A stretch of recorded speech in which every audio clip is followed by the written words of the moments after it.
ninguém mais usa o Skype, então, zoar o Skype é sempre divertido.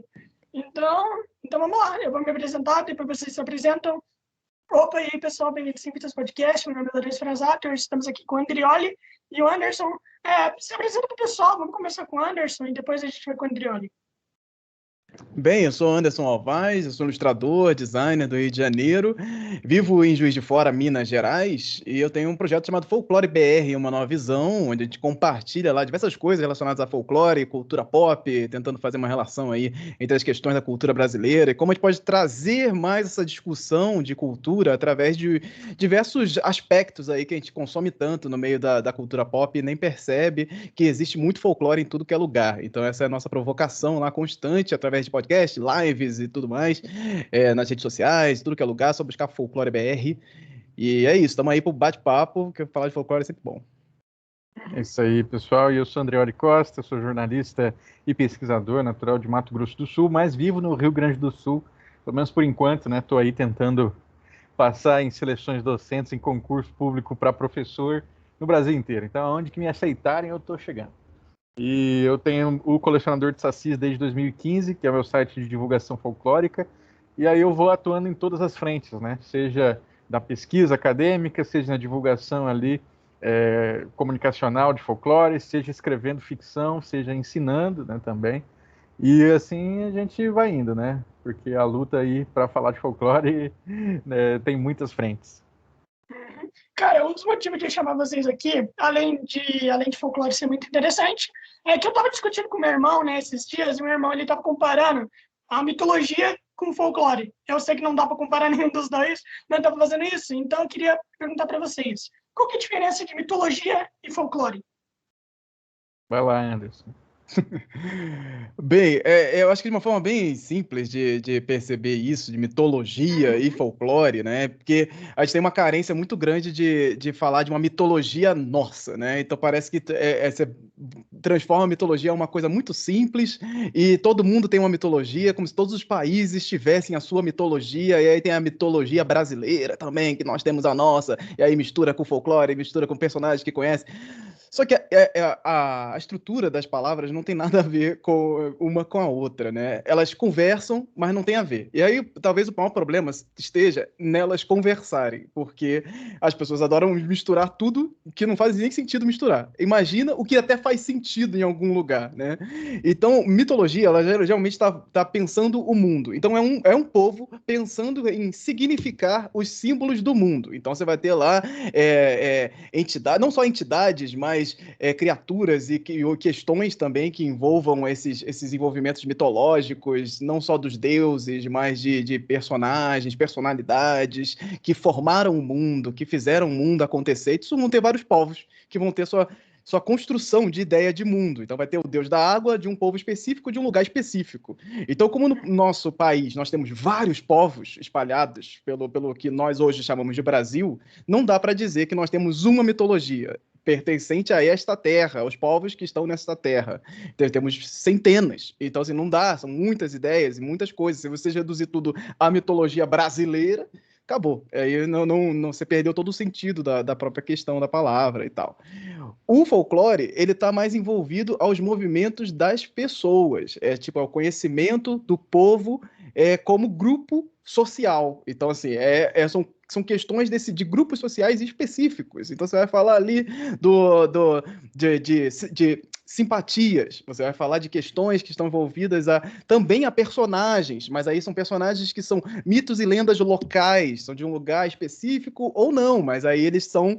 Aí que vem essa conversa com a mitologia, porque tem alguns envolvimentos do folclore onde você tem uma reunião de povos. Então você tem essa junção de povos, de histórias e de ideias, e aí você tem um encontro ali, que o cara vai misturar, na hora de contar uma história, ele vai misturar uma questão religiosa com uma questão do seu dia a dia. Então ele vai trazer essa questão do dia a dia com a questão religiosa e vai trazer fazer isso se transformar através do tempo em folclore, que é o conhecimento do povo, a sabedoria do povo, como a própria palavra diz no inglês. Então ele é um conhecimento muito mais específico de um grupo social. Então não é simbolizar o mundo, eu não vou significar o mundo através do folclore. mas vou significar a sociedade através do folclore, vou significar o que as pessoas fazem ali, e pequenos movimentos que a gente às vezes nem percebe que a gente faz e passa de geração em geração, como a questão das simpatias mesmo.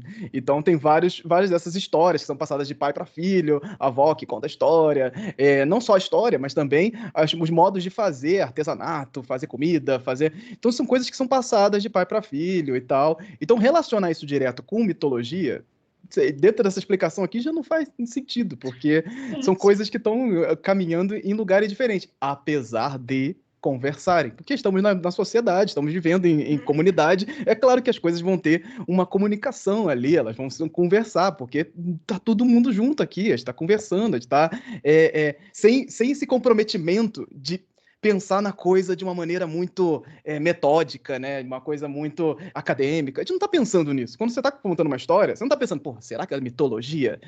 Peraí, não, acho que eu tô falando errado. É mito? Não, peraí, mito? Não, mito vem de mitologia. Você não tá pensando nisso. Você tá contando a história. Você tá ensinando, a sua avó tá te ensinando a fazer uma comida. Ela não tá pensando, pô, peraí, é o folclore. Deixa eu ensinar direito pro menino. É o folclore que vem. Não, a gente tá só fazendo, a gente tá só vivendo.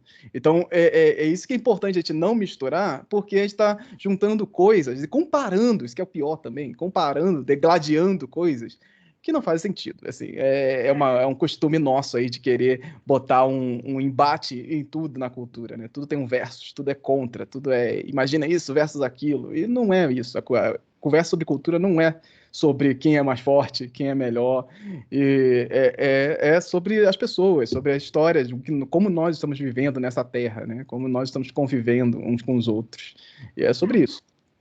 Exatamente, até por conta que mitologia tem todo um, tipo assim, como que eu posso te falar? Tem toda uma história extremamente por trás, sabe? Tipo, uma história muito, mas muito profunda. Já o folclore, pelo menos na minha visão, por exemplo, Mapinguari, ele não tem uma história extremamente profunda, ou tem? Tem, claro que tem. Eu acho que aí que depende. Só pra avisar, eu não conheço muito de mitologia, tá? Por isso que eu tô falando disso e tudo mais, tá? Então, desculpa se eu falar alguma coisa errada. Tranquilo. Moral é assim, né? Que como se eu puder resumir o que o Anderson falou para a gente poder visualizar essa questão, né? Eu sempre uso a metáfora da árvore. Se a gente pensa no folclore como uma árvore e as raízes dessa árvore são a identidade do povo, né? E a gente sabe que uma árvore não existe sozinha no mundo, né? Essa árvore existe em contato com outras árvores, é assim que ela se poliniza, é assim que ela continua, né? Então, por isso, folclore é sempre plural, primeiro, né? Não existe folclore só um tipo de folclore, nem o próprio a ideia de folclore brasileiro, ela tem sempre que ser pensada de maneira muito plural, né? Do tipo, os vários folclores que compõem isso que nós chamamos de Brasil, né? E pensando nessa estrutura de árvores em contato e raízes identitárias, temos vários galhos ali do que vão ser folclore, e um desses galhos é a literatura oral, onde vai estar junto mito, lenda, conto popular, conto de fada, cantiga de roda, cantiga de niná, tudo aquilo que a gente, né, então, conta, fala, expõe, não sei o quê. Então, dentro do folclore, nós temos o braço de mito e de lenda, né? E a mitologia, ela vai ter um outro olhar, ela não vai pensar na árvore, ela vai ir direto ali nesse braço do mito e da lenda para pensar as raízes ancestrais que vão formar aquilo. Então, assim, são duas metáforas de coisas diferentes, mas que se encontram. Então não dá para dizer assim, folclore é mais superficial do que mitologia, porque um está dentro do outro e não está ao mesmo tempo, né? Os dois são muito profundos porque eles estão falando de identidade, e o outro de ancestralidade, de coisas que existem antes das próprias sociedades culturais se formarem, né?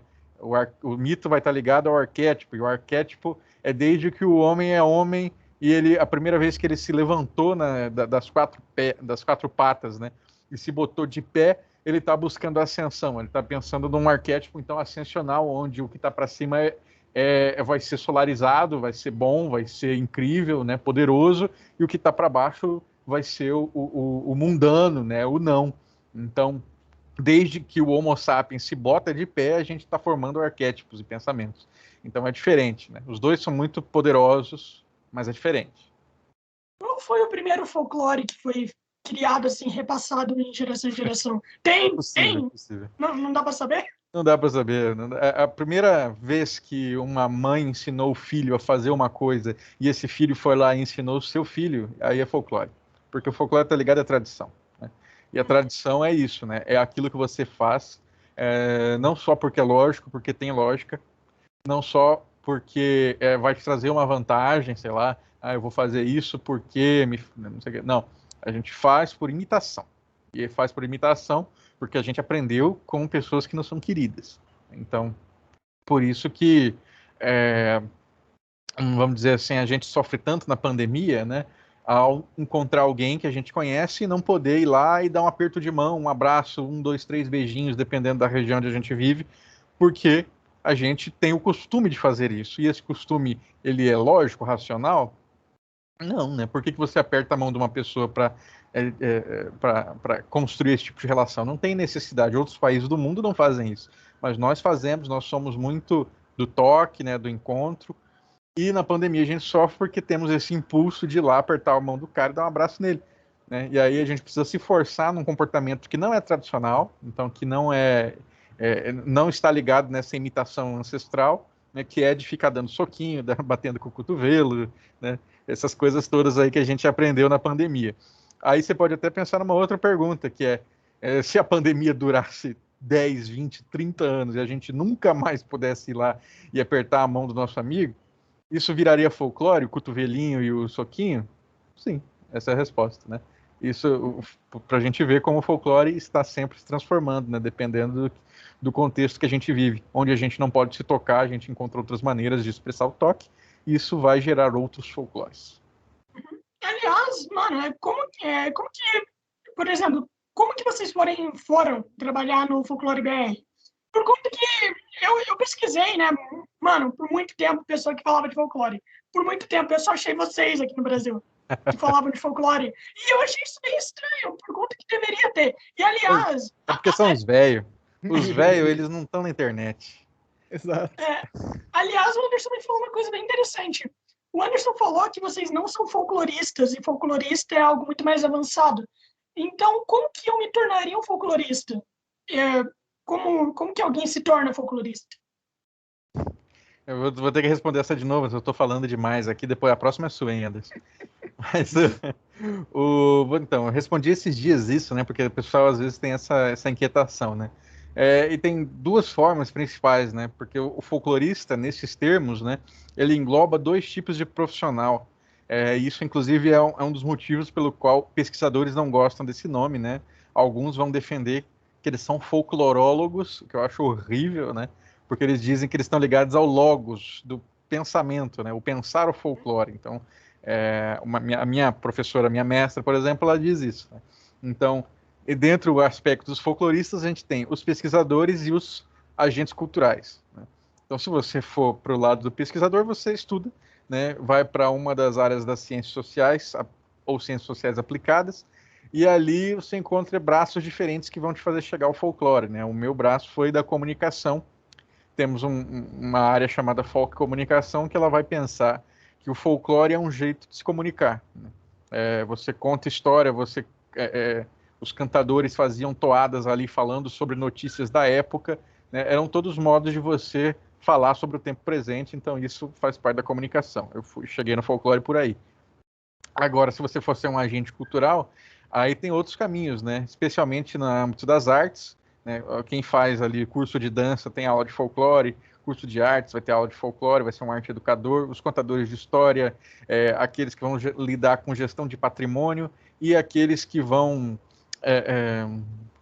como é que fala assim, que vão trabalhar na gestão de grupos culturais. Então, vamos dizer, se você chega e se aproxima de um grupo que faz um tipo de dança específico, que faz uma brincadeira específica, que conta histórias de um jeito específico, canta de um jeito específico, e começa a atuar junto com eles, né? Você faz projeto, você arranja dinheiro, você arranja apresentação, não sei o quê, aí é o seu braço de agente cultural. Então, eu sou um pesquisador, mas eu não me apresento como um folclorista porque eu não faço trabalho de campo, né? Eu sou um teórico, eu trabalho analisando e comparando narrativas. Então, se eu não vou a campo, eu não estou trabalhando diretamente como os folcloristas fazem, que é principalmente com a metodologia da etnografia. Então, por isso eu evito essa nomenclatura. E o Anderson, ele é um agente cultural, né?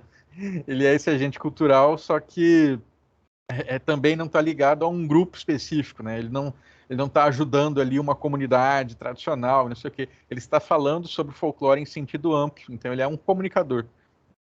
Por isso que a gente não usa o termo folclorista, apesar de que é muito difícil, porque a mídia adora facilitar as coisas, né? Então, se você bota ali o nomezinho folclorista, é muito mais fácil de você botar, é um estudioso de folclore, que não sei o que, não sei o que. Tá, eu entendo. Mas se dá para evitar, a gente evita.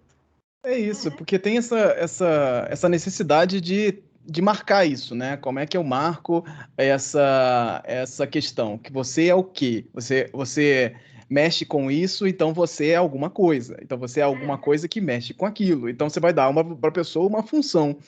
E aí tem dentro dessas funções, tem tipo, por exemplo, o cara que é o florista, ele não é o botânico.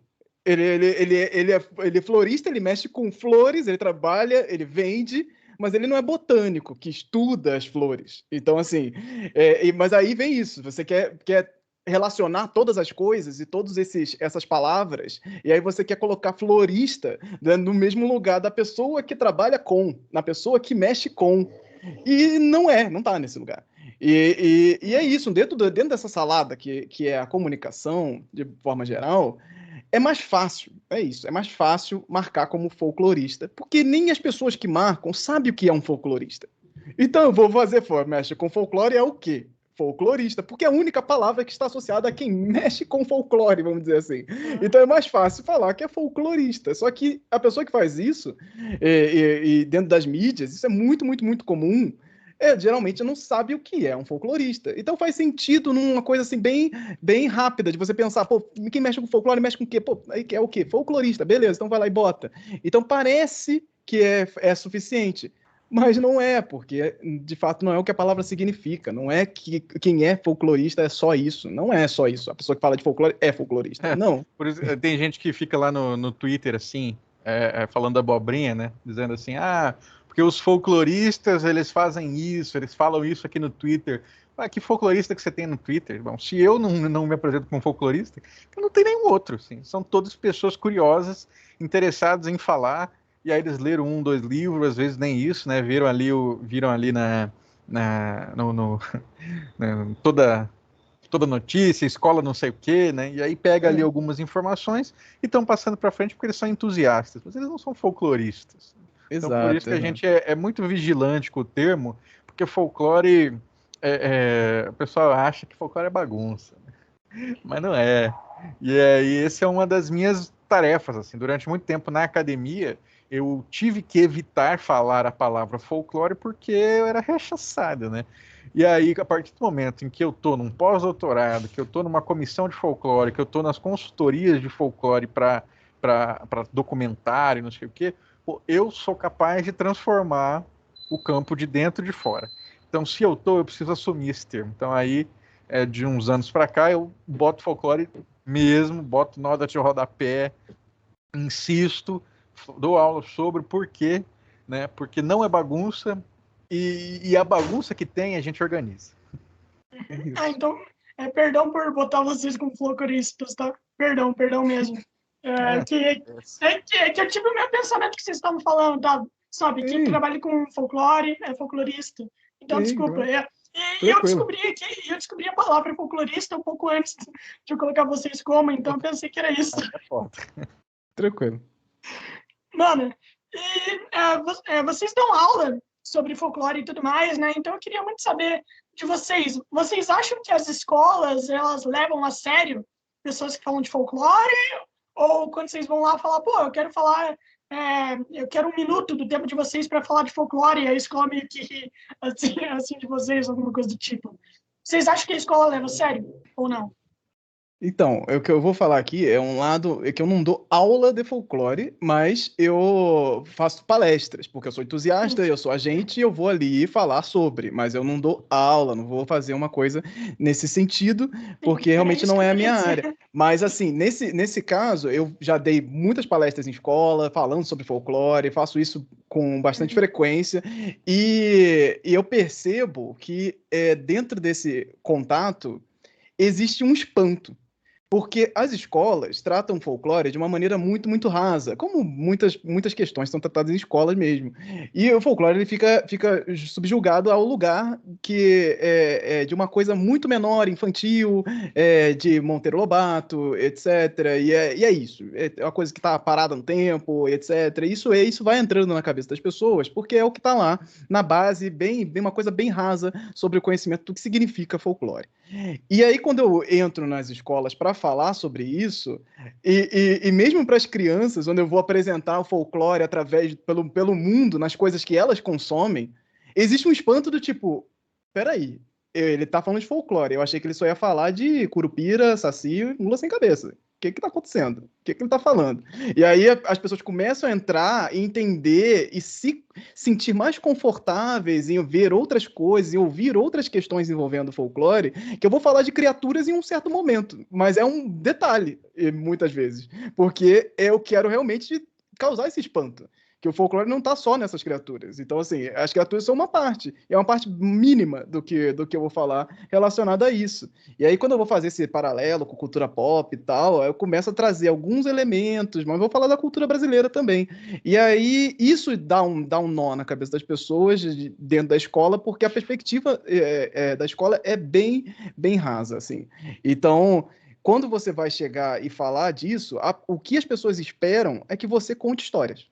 Folclore? Ah, você veio contar uma historinha aqui de Saci, ou de Mula Sem Cabeça, ou de. Só que quando você, mesmo contando histórias, está tentando trazer significado, causa incômodo. Tipo, eita, peraí, eu achei que ele ia contar uma historinha que tem uma moral da história ali, feliz, e eles dão as mãos e vão embora. Como assim você está começando a entrar em outros lugares aí que estão. Isso aí não é folclore que eu conheço. Por que isso? A percepção que se tem dentro da escola é muito rasa. Então, às vezes, causa um espanto quando você está falando de alguma coisa que vai fugir desse lugar de um conhecimento mais raso mesmo. Então, é, é, é foda, porque assim, quando eu vou pensar nessa questão da escola, eu sempre vinha com uma ideia de que as escolas são grandes culpadas sobre a ideia das pessoas sobre o folclore. Mas não é isso. Assim, não é. Na escola é um meio. Um. Aí você tem a mídia trabalhando folclore de uma maneira errada, você tem as famílias trabalhando folclore de uma maneira errada dentro de casa, porque é só da questão da palavra. O folclore pode estar sendo super bem trabalhado, mas a palavra em si, ela entra de uma maneira muito errática. Então, o problema com o folclore não é o termo, é a palavra. O problema é a palavra, porque se você tira a palavra e vai falar de muitas outras coisas, o conhecimento e a percepção ela é outra sobre isso. Se eu entro numa escola falando que eu vou falar de cultura brasileira e falo de folclore, a percepção é outra. Então, o que se tem ali para absorver, esse preconceito, ele é muito, muito grande. E é com a palavra, não é com o termo, não é com o significado. Então, sim, tem esse problema, mas a gente consegue dar conta disso. A gente consegue dar a volta nisso e fazer as pessoas terem uma percepção mais confortáveis, se sentirem melhores até quando ouvem sobre folclore de uma perspectiva diferente. Pô, é tudo isso mesmo? Caramba, agora me senti até melhor, porque eu estava com uma visão mais limitada. Então é muito interessante, assim, essa experiência é uma experiência que eu acho que ela tem que sempre acontecer, assim, para refrescar mais a mente da galera em relação ao que significa o próprio folclore. Muito Essa, legal, mano. Assim, como tudo na vida, né? Tudo que você vai falar, então, um assunto como tudo, o problema é o jeito que é espalhado, né? Infelizmente, muita coisa é espalhada de forma errada ou de forma bem simples. E daí é uma merda, sabe? Isso acaba estragando tudo o que realmente é e trazendo apenas o simples. Apenas simples. Como é que é o nome? Simplicizando. Ah, eu esqueci agora. Como é que é o nome? Simplificando. Meu Deus, eu tava sendo muito burro, desculpa. Isso. Então, apenas simplificando as coisas. E não, mano, você tem que contar a história inteira. Mas eu acho que para as escolas não é do interesse delas, né? Infelizmente. isso é uma coisa interessante, assim, porque eu já tive em escola em dois aspectos diferentes, né? Um deles é como contador de histórias, né? Então, em parceria com a editora FTD, que ela faz parte da rede das escolas maristas, né? Marista, para quem não sabe, é um braço religioso, né? Tipo as escolas salesianas e tudo mais. E aí eu ia como contador de histórias e aí eles me pautavam para temas específicos. Então, eu falei desde o pré até o EJA de maneiras diferentes. Né? Aí, do pré até o EJA eu falei, e cada uma dessas turmas, né, a gente tem uma abordagem diferente. Então, ali, o pré é brincadeira. Então, vamos brincar de saci? Vamos brincar, pula ali. Cadê o saci na escola? Eu escondi o saci, tem que procurar. Divertido, né? Bacana, mas é para a idade. O que eu gosto mesmo é trabalhar a partir do 5º ano, onde a gente começa a colocar histórias e já vai tensionando essas histórias, né? Traz alguma noção ali de racismo. Como assim? Que discussão é essa que parece? Traz algumas outras questões ali, né? Você vai falando dessas narrativas, né? E elas todas estão falando sobre nossos tempos, né? Experiências que são humanas. No ensino médio a gente pode pesar a mão já. Já vai lá no ensino médio e expõe nitidamente, né, a relação entre mula sem cabeça, machismo e a experiência que aqueles alunos estão tendo, né? Então eu falava muito disso, né? Contava a história da mula, enquanto uma mulher, né, que era amaldiçoada por romper com vários interditos. O mais famoso é relacionar-se com o padre, mas a gente encontra outros ao longo da história que são muito chocantes, né? Do tipo a mulher que teve relação com o pai, teve com o padrinho, com o padrasto. Aí você fala assim, a mulher que tem uma relação com o pai, né, uma relação sexual com o pai, ela não tem uma relação. Ela provavelmente foi abusada por uma figura de confiança que ela tinha ali, né? Às vezes o padre mesmo entra nesse sentido, né, como alguém em status de poder que vai lá e abusa da sua situação. E é essa mulher que é amaldiçoada, transformada em monstro. Não sei se vocês já ouviram um barulho de mula, né, um zurro de mula, e não é igual um zurro de burro, né? Ele é um negócio sofrido, né? Por isso se diz que a mula sem cabeça, ela não relincha, né? Ela chora. Então, tudo que está falando ali no mito é de violência contra a mulher. E aí a gente traz isso para o contemporâneo, né? E eu falo para os alunos do ensino médio para frente, falo assim, olha, a gente cria mula sem cabeças todos os dias quando a gente vai lá no Facebook e fala que uma menina mereceu a violência que sofreu por causa da roupa que estava usando, do comportamento que ela tinha, do cabelo que ela usava. E aí, você vê gente ali que fala assim, tipo, torce a cara, né, acha estranho, mas você vê olhares de reconhecimento, de gente que está, a partir daquela história que você está contando, está entendendo outras situações, né, que vivenciou, que já ouviu, que reconhece, que entende. Né? Isso é um dos papéis da escola. Né? Então é isso que eu também mostro ali para as direções, né, quando eu vou me apresentar. Isso é um dos papéis da escola. Né? Não é só formar para fazer prova. É você fazer uma formação humana. Aí, trago aqui um outro ponto, né? Que esse é mais complexo. Aqui a gente estava discutindo ontem na comissão de folclore, que é qual que é o papel do folclore na escola. Às vezes as pessoas elas chegam para mim e falam: o meu primeiro contato com o folclore foi na primeira série, sei lá, na segunda série. Não foi. Impossível. Porque o primeiro contato que você teve com o folclore foi na sua família. É que você não chama assim, você nunca percebeu que era assim. Né? O que a escola faz não é folclore. A escola ensina sobre folclore, mas o folclore está fora da escola. Pode estar dentro também. Né? Temos alguns exemplos, por exemplo, o apelido que você dá, né, para os amiguinhos, né? Isso é folclore na escola. A loira do banheiro é folclore na escola, enfim, mas não é disso que a gente está falando. A gente está falando do ensinar. Né? Então a escola ensina sobre o folclore, mas ele está fora dali. E a gente não entendeu isso ainda. Então aí é uma questão de formação. Né? A gente precisa chegar para os professores mastigadinho, porque ele já tem muito trabalho para fazer, e falar, gente, não é assim. Não é assim, vamos construir uma outra coisa, um outro tipo de ensino. Eu acredito que o papel do folclore nas escolas é ensinar algo para as crianças de um jeito não tão direto, tá ligado? Por conta que algumas coisas podem chocar. Então, eu acredito que o folclore pode ser um jeito muito bom de ensinar, sabe, sobre certas situações. Eu pelo menos imagino isso, não sei o que vocês acham. Eu acho que realmente o folclore pode ser usado para isso. O que vocês pensam sobre isso? Vocês acham que é isso mesmo? Acho que foi o que eu falei aqui. Emenda aí, Anderson, se você quiser. O que sim.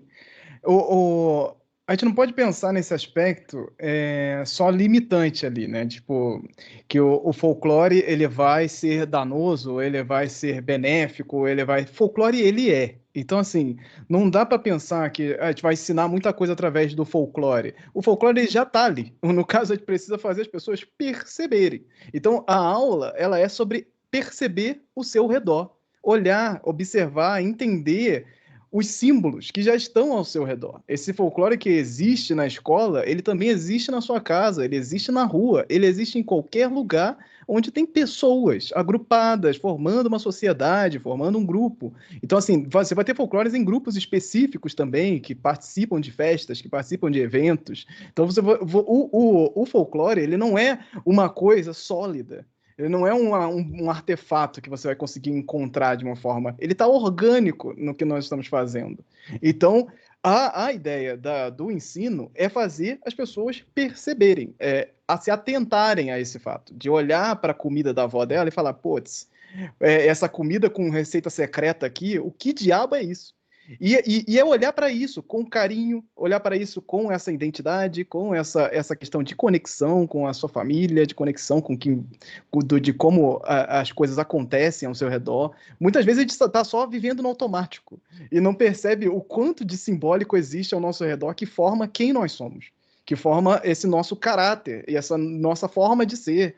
Isso é repetido, isso é passado para frente. Então, esse folclore nas escolas é um exercício de percepção, é um exercício de você olhar ao redor, de você perceber que não é só sobre histórias, que não é só sobre lendas, que é para muito mais que isso, que tem esses outros artefatos simbólicos aqui que a gente está falando, que estão ao nosso redor, que não tem como descolar isso da gente. No máximo que você queira, vamos parar de falar de folclore, porque aí o folclore deixa de existir. Não vai deixar de existir. Ele vai continuar ali, você só vai deixar de falar, ou vai mudar a palavra, vai mudar o significado, etc. Mas ele vai continuar no mesmo lugar.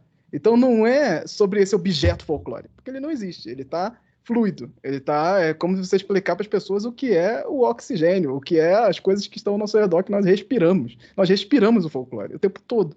E aí a gente precisa explicar para os mais jovens, explicar na escola o que é isso. É tipo você explicar para a criança o que é o oxigênio, né? Você explicar para uma criança muito pequena o que é isso, que você não enxerga, que você não vê, mas você precisa e você respira. Então, assim, você precisa explicar isso também para as pessoas mais velhas. Você precisa também explicar essa naturalidade do respirar o folclore. Então, essa questão na escola é justamente sobre esse exercício de olhar, exercício de percepção sobre a nossa cultura, sobre nossos movimentos dentro da sociedade. Então, acho que esse é o principal foco ali da coisa. E é mais fácil explicar sobre folclore e tal em si para adolescente ou para idoso? Por conta que, assim, né? O idoso, ele viveu mais, ele tem mais percepção da vida. Só que o idoso também, ele é um pouquinho, como que eu posso te falar? Ele não curte muito o novo, tá ligado? Tipo, se você der algo que ele já aprendeu por muito tempo que é daquele jeito, e depois você mostra uma outra visão, ele vai rejeitar, sabe? Ele vai rejeitar aquela visão. Então, qual que é mais fácil? O adolescente gosta de zoar tudo também, né? Então deve ser um pouquinho difícil. Cada um tem suas peculiaridades, né? O adolescente ele é desafiador, né? Às vezes ele vai tentar te fazer uma graça, você tem que responder aquilo, né? Fazer uma graça junto com ele também, envolver. Então, assim, eu tenho o seu desafio. Eu vou te dizer que o mais difícil para mim foi velho mesmo. Assim, quando eu fiz sessão com velho, não foi tão legal para mim, assim, porque depois eu fiz uma sessão, foi ótimo, todo mundo lembrou das suas coisas ali de infância e tudo mais. Depois, né, quando eu fiz fazer uma segunda sessão com outro grupo, esse outro grupo já não embarcou tanto, né? Tipo, a gente viveu algumas gerações em que as coisas do povo, né, elas eram ridículas. Então as pessoas aprenderam a menosprezar isso. Então elas simplesmente se recusam a ver. Quando você fala assim, conta uma história. E aí você fala assim, você tem uma história assim? Não tenho. Você tem uma receita? Também não tenho. Você não deixa uma espada de São Jorge ali na porta da sua casa, né, para proteger contra espírito ruim? Não. Mentira, claro que tem, claro que faz. Só que ela recusa porque aquilo durante muito tempo, né, foi tido como ridículo, como algo negativo, algo que não se fala sobre. Então ela não embarca. E é bem mais complicado quando a pessoa tem décadas de resistência, você em meia hora mudar isso. E como que tu faz para mudar isso? Por exemplo, se eu quisesse explicar para minha avó, como é que eu explicaria para ela sem que ela rejeitasse as coisas? Como que é? Eu vou ter que falar para ela um Várias pouquinho do vezes. folclore todo dia? É como a gente aprende folclore, né? A gente aprende uma história porque, sei lá, seu avô, seu pai, sua mãe contaram aquilo 1000 vezes. Tenho certeza que todo mundo aqui, né, tá ouvindo, tem uma história assim. O seu avô repetiu 1000 vezes a mesma coisa. Contou 1000 vezes de quando o cachorro dele fugiu e fez não sei o quê. Enfim, as histórias, elas são repetíveis. E sendo repetíveis, elas se fixam. Então, não tem outro jeito, né? É falar sempre sobre. Porque, por exemplo, meu avô mesmo, né, a minha família, para mim ele é um contador de histórias. Boa parte da minha família achava que ele era um mentiroso. Né? E aí como é que você quebra a ideia de que o contador de histórias é um mentiroso? Quebra, né? Você tenta mostrar que a mentira faz parte, né? Que era divertido, que tinha muita verdade dentro daquelas histórias que eles dizem que era mentira. Enfim, né? Não, a gente não bate contra, a gente só insiste. Acho que não tem outro jeito, é insistência. Uhum.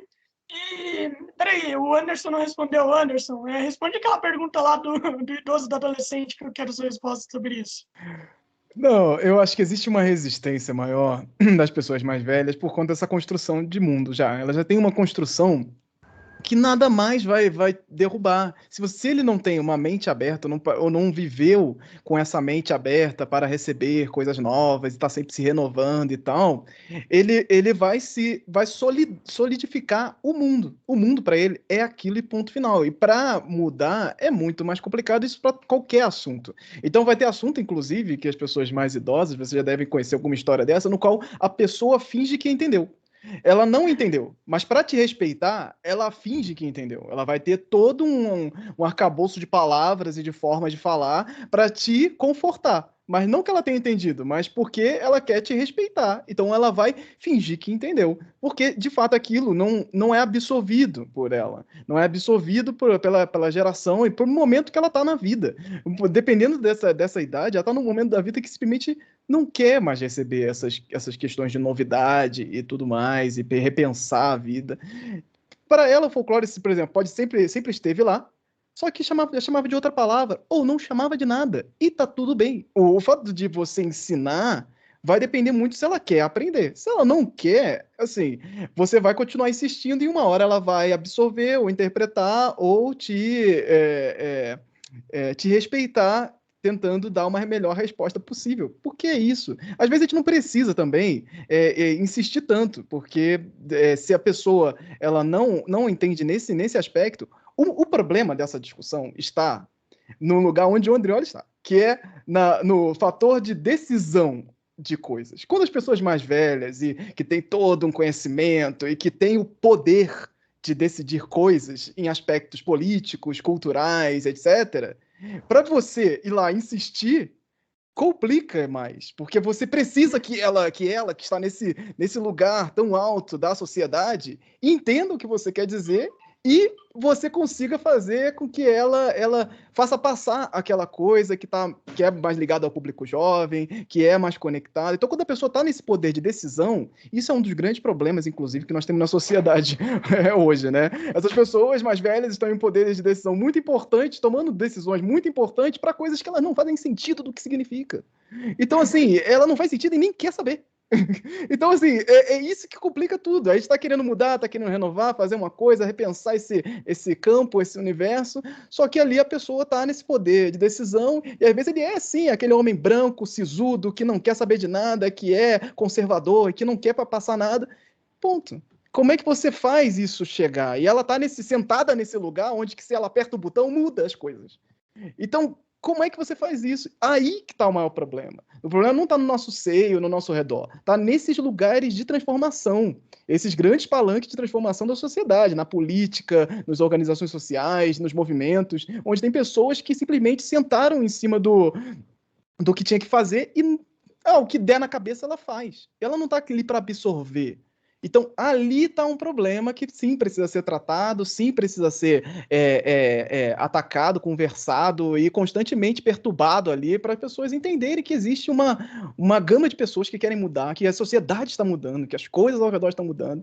Então, é muito complicado e as crianças e os mais jovens estão absorvendo o mundo. Então, eles vão ter toda a implicância do mundo para entender, mas eles estão ali só para causar o caos. Então, assim, às vezes ele entendeu já o que você falou, mas ele quer te cutucar de novo.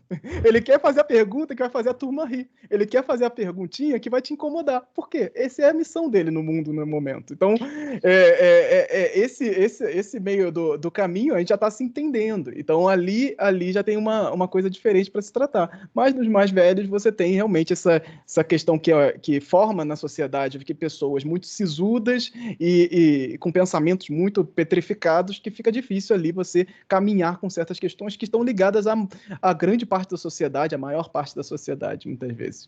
Então é isso, acho que vale sempre pensar em como se comunicar com as pessoas mais idosas, principalmente nesses lugares de maior poder de decisão. E, aliás, vocês acreditam que há algum folclore clássico, né, dos monstros e tudo mais, que está sendo esquecido ou não está sendo muito repassado? Por exemplo, os monstros, quer dizer, boitatá, mão sem cabeça, tudo mais. Vocês acreditam que alguma que está sendo esquecida com o tempo ou não?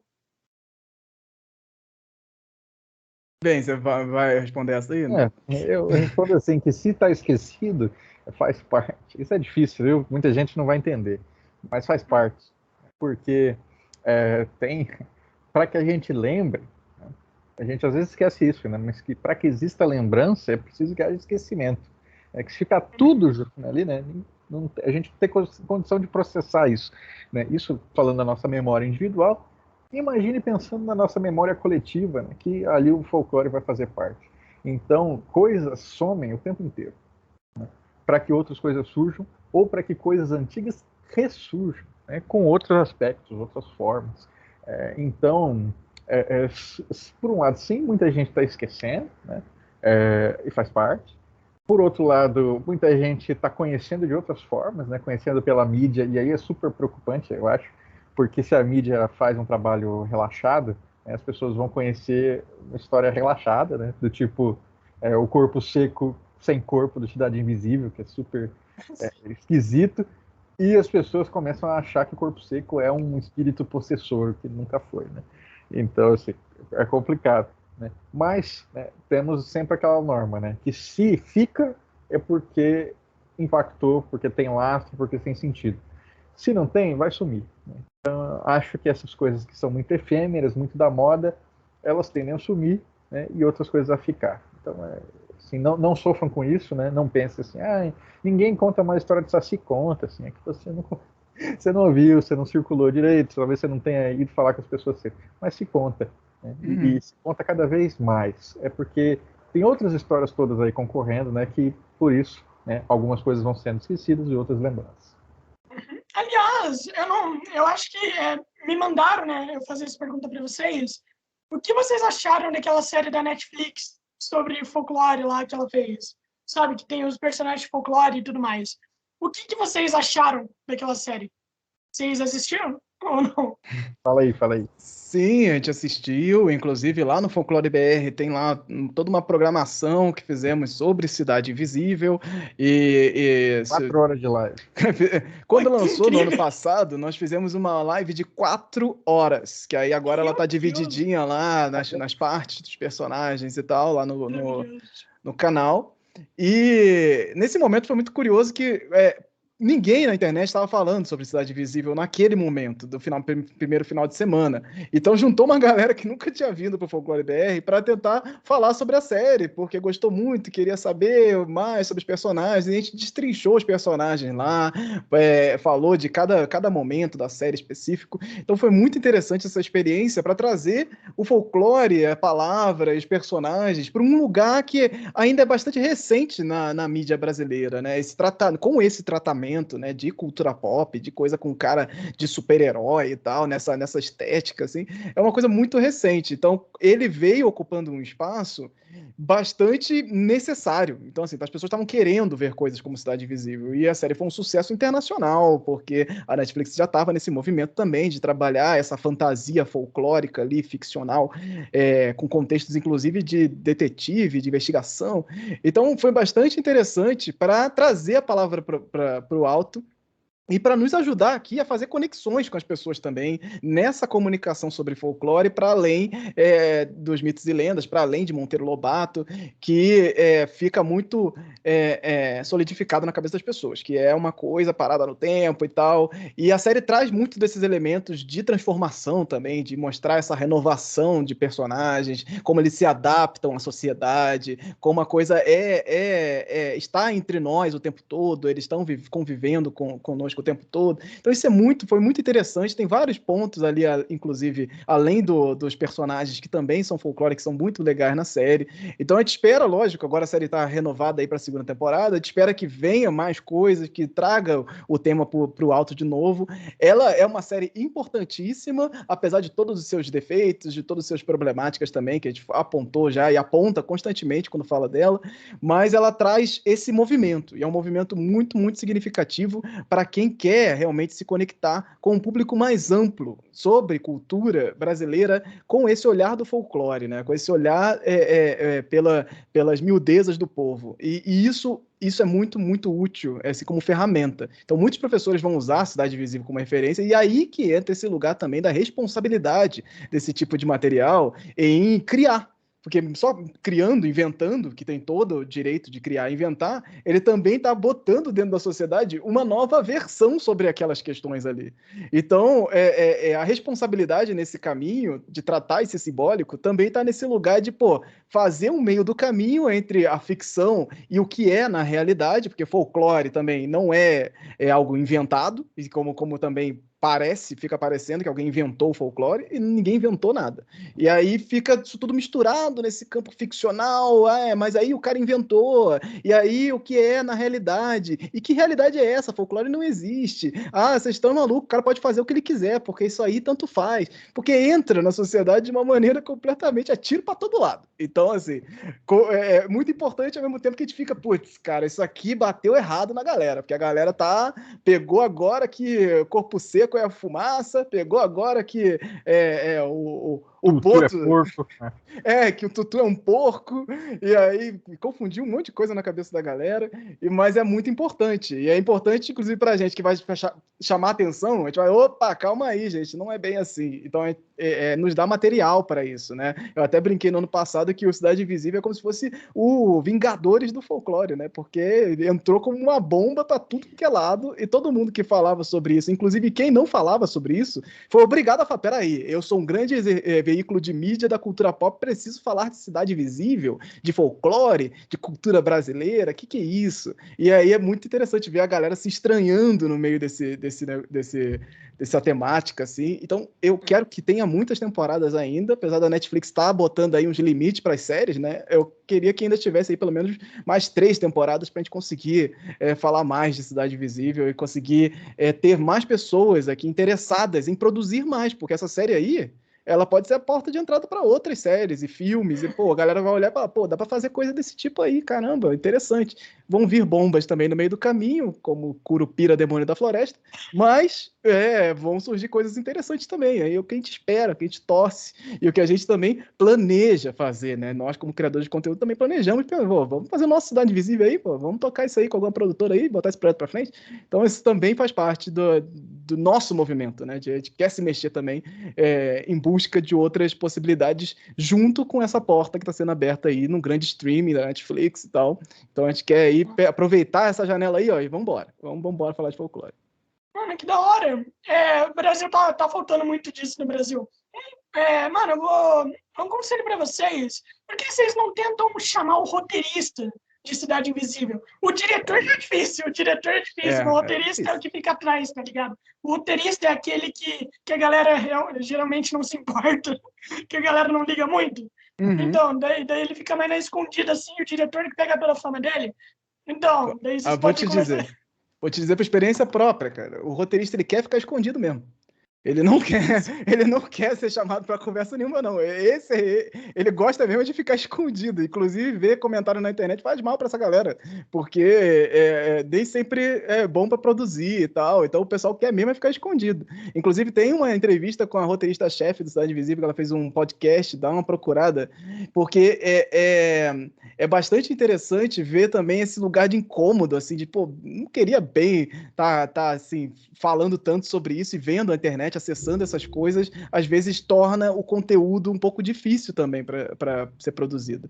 Então, nós queremos sim conversar com todo mundo, inclusive já tentei muitas vezes, mas espero que a próxima temporada a gente consiga mais espaços aí para conversar com essa galera, tendo mais espaço aqui no Folclore BR também, para falar com todo mundo e falar com os atores também, falar com todo mundo, né? Porque no ano passado não conseguimos, mas esse próximo ano aí eu acho que a gente vai tentar aí ser vinculado mais como imprensa e chamar todo mundo para conversa. Pode ser um papo bem interessante até para construir outros assuntos aí relacionados a essa questão do audiovisual, né? De como trabalhar o audiovisual e o folclore e o ficcional dentro da cultura pop. Então, sim, temos esse plano aí e vamos tentar tocar ele para frente. Mano, a gente já tá aqui com quase 1 hora e eu acho que eu já tinha falado do tempo e tudo mais. Então, a gente vai encerrar por aqui, mas, obviamente, eu queria já chamar vocês para a gente fazer um outro bate-papo no futuro. Acho que dá para falar de muitas outras coisas, né, mano? Dá para ter um bate-papo longo. Aliás, sobre Cidade Invisível, eu sempre pensei que era como um filme da Marvel, pra quem gosta de folclore, tá ligado? Onde o cara fica lá caçando referência, tá ligado? O cara fica lá, meu Deus, mano, eu me lembro dessa referência, tipo isso. Sabe, eu tenho certeza Exato. que foi isso para vocês. E, mano, então a gente vai iniciar por aqui. Claro, o convite fica aberto para vocês. Mano, eu espero que tenha valido o tempo de vocês, obviamente. E a gente vai iniciar por aqui. Falem o que vocês tiverem que falar para divulgar para a galera e daí a gente acaba. Beleza. Então, encerrando aqui, gente, muito obrigado aí pelo convite. Espero que tenham gostado, né? Se ficou alguma dúvida, manda uma mensagem. Eu sou ruim para responder quando eu estou muito atarefado, tá? Às vezes o pessoal manda ali uma mensagem gigantesca e fala assim, e aí, né, o que você acha disso? Não sei, porque estou fazendo outras coisas, estou pensando outras coisas, não posso. Então, assim, não dá, né? Por isso que eu cobro consultoria, porque aí eu recebo e separo um tempinho para eu pensar. Então, mas, se for uma dúvida pequena, manda ali para mim, que a gente dá um jeito. Acesse colecionadordesassis.com.br e é isso aí. Vamos nessa. Oh, perfeito. Também, assim, a gente está lá no Folclore BR junto, respondendo perguntas, inclusive. Agora tem um novo programa que a gente responde perguntas na última sexta-feira do mês, lá no Instagram.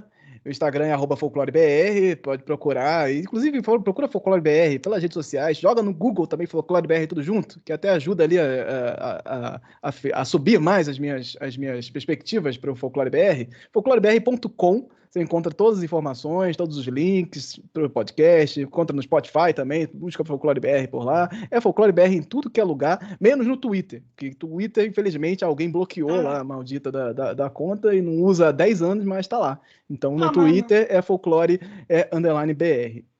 Mano, fizeram um favor para a sanidade de vocês. Fizeram um favor com a sanidade. Então é isso, mano. O podcast de vocês vai sair mais cedo, vai sair no sábado ao meio-dia, por conta que o cara antes de vocês remarcou.